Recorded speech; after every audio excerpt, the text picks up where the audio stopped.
ইনশাল্লাহ দেখতে পাচ্ছি। আমি আসসালামু আলাইকুম। প্রথমে আমি আসছি চট্টগ্রাম থেকে, বন্দর চট্টগ্রাম 38 নং ওয়ার্ড। আমি একটা সংগঠনের সাথে আছি, কোনো কোনো কিছুর জন্য না, জাস্ট ওনাকে ভালোবাসি। ওই জন্য আমার ছেলে দেখে নাই ওনাকে, আমরা তো দেখছি। আমার ছেলে দেখে না। আমাদের ওখানে 91-তে যে আমরা ছোট ছিলাম, যখন বন্যা হয়েছে, আপনারা জানেন কি না জানি না, এখনো ছেলেরাও জানে না। তখন দেশ নেত্রী বেগম খালেদা জিয়া ত্রাণ নিয়ে গেছিল, তখন আমি ছোট। তখন ওনাকে আমি সামনে থেকে দেখে তখন থেকে ওনাকে ভালোবাসি, ওনার ফ্যামিলির সবাইকে ভালোবাসি। এবং তারেক রহমান আসার অনুভূতিটা আমি এখানে বোঝাইতে পারবো না। আসলে আমার অনেক আনন্দ লাগতেছে, আমি মুখের ভাষায় বোঝাইতে পারবো না।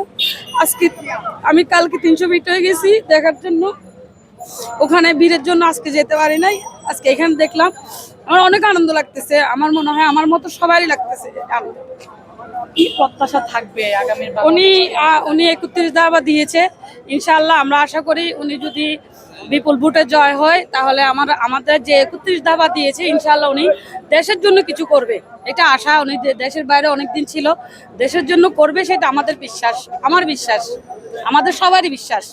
দেখেন এখানে সবাই আছে, দেখেন সবাই অনেক কষ্ট করতেছে, অনেক ঠান্ডা পড়তেছে এখানে, তো সবাই রাত্রে ঘুমায় নাই, অনেক কষ্ট করতেছে। আপনারা দেখতেছেন 300 ফিটে রাত্রে যাপন করছে, এবং আমি অনেকক্ষণ ছিলাম, রাত্রে 3টায় গেছি ওখান থেকে। এই আর কি। ইনশাআল্লাহ দোয়া করবেন, সবাই মিলে দোয়া করবে, এই আর কি।